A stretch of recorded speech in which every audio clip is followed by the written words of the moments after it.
And then what happened was that it turns out that the Philosopher's Stone was really... Oh, hold on, Gary.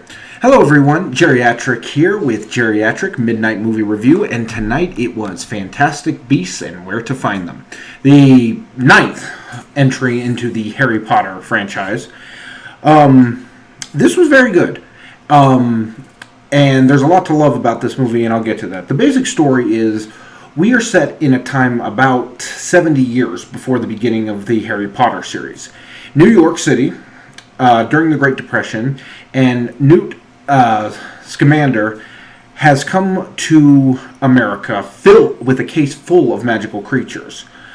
But because of a mix-up with a no-mage, is what American people call muggles, non-magical beings, some of the creatures escape.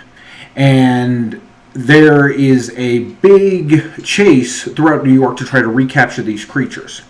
Now, Eddie Rickenbacker plays Newt, who is a very shy, kind of a very interesting choice for a hero. This is a man who is not socially adaptable.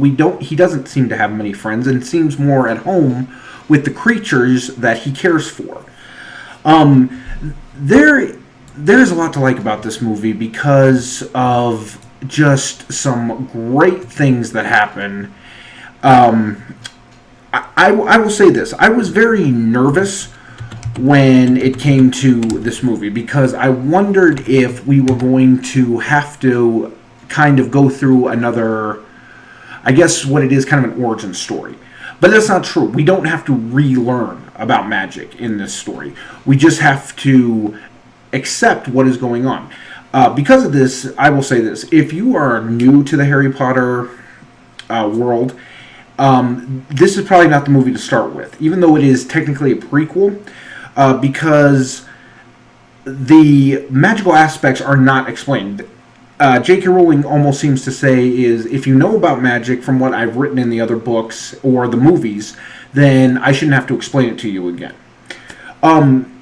This movie had a lot to offer, and it was interesting, especially going into it, knowing that J.K. Rowling has decided that she wants to make this new series of movies about 5 movies long. Because of that, there are seeds that are planted in these movies that will probably bear fruit later on. One of the most interesting things about the wizarding world in America is the differences to the magical world we were introduced to in Harry Potter. For example, the group known as the Salemites. This was a very interesting idea. This group considers, they know that magic is real, they know that witches and wizards are real, and they want to destroy them. One of their slogans is, we want to have a new Salem. We need to have another Salem. And this was a very interesting thing, because with the Harry Potter films, especially with, we get glimpses of here and there of how the non-magical world reacts to the magical world, but this one is set mostly in the non-magical world. And one of the main characters is actually No-Mage. And it's interesting because for the first time, really, even though through Harry, who didn't know about the magical world, we are actually seeing the magical world through a Muggle's eyes. And that presents a lot of interesting questions.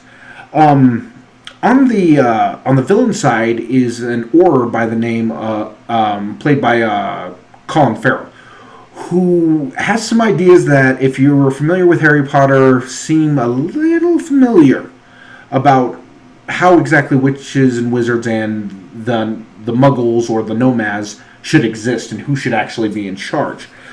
David H. directed this movie, and he does a fantastic job. New York looks like New York from 1924. The city's alive, but again, much like how we saw London in the Harry Potter films, we see the magical undercurrent.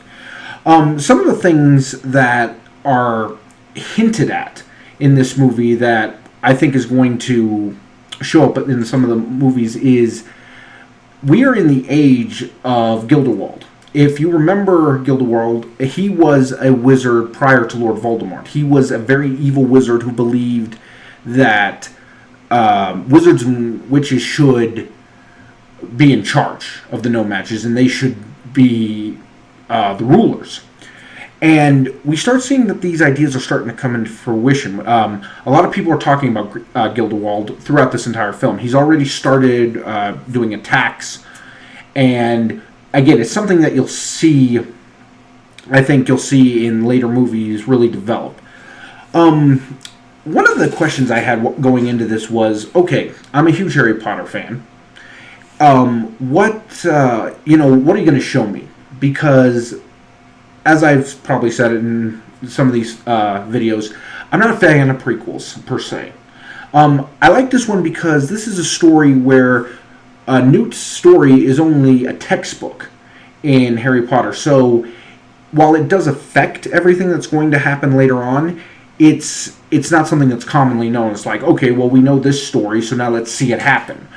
So there is mystery. You don't know who's going to survive. You don't know, what the outcomes are going to be because it's something you've only seen on, the subtext. So yeah, I really like this movie. Because it does show you some things you didn't know about the magical world. Some creatures are introduced, of course. I will say the creature, side note this, the creatures and the special effects are amazing. There are just some cute creatures, some very dangerous looking creatures, and they all feel part of this world. But this movie does explain even certain things about the wizarding world that before were never even mentioned. Which I always like, because then it feels much like how J.K. Rowling did the Harry Potter books, is where you feel like you were dropped into a story. That this world is formed, it's been there, and there's a million different stories out there, but we're just going to focus here.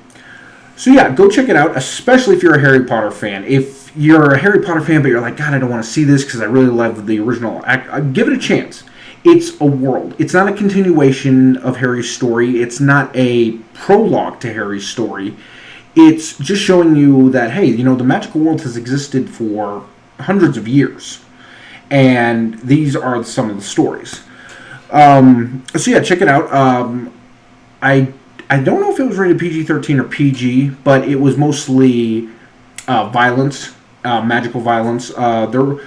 There was really no sexuality or drug use in it. But yeah, check it out. It is a fantastic entry, and I can't wait to see the other films and see what J.K. Rowling has for us. So this is Geriatric for Geriatric Midnight Movie Review, reminding you, if you're not going to the movies, then what are you doing with your life? No, see, I think different relationships can work. Well, yeah. Take me in Paintivity. Paintivity is a Slytherin, and I'm a Ravenclaw. Okay, and our marriage works out fine. She gets me out of the library, and I, try to make sure that she gets in there every once in a while. Are their intentions peaceful or are they hostile? Is basically the crux of this film. Louise is played by Amy Adams, who is a hometown girl, Colorado, and she shines very brilliantly in this role.